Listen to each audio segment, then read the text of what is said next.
I think Fording and Ford's the way to go. Bred Outlaw out of central Mississippi, Flowood, Mississippi.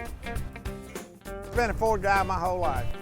First built the car, it had a 390 in it, and I managed to find a sidoiler, and so I changed the engine out.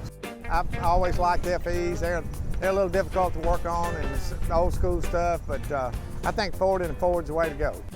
76 427 sidoiler, and I just put a set of heads on it, put some BBM heads on there, and just a couple of weeks ago started out as an engine paint job up just to make the engine look a little better, and ended up putting a set of heads on it. You know how the whole hot rodding thing is. You just keep going, you know.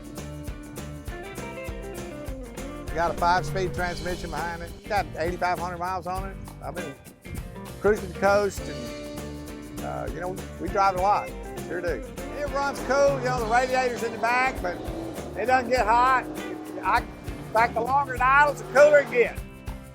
I have a son in the military right now. Just got back from Iraq, and but I built this car about 8 years ago. You know, everybody tries to put their own touch on the car, and so I like rivets, not pop rivets, real rivets that you have to shoot the buck with a bucket bar and that kind of thing.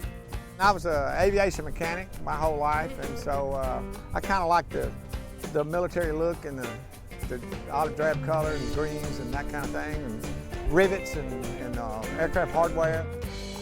I'm proud of it, and I've kept this one more than I've kept any other cars I built. It's been a fun car. And Bowling Green's an awesome place. The Holley thing up here is just it's the best show ever. I love it. I really do.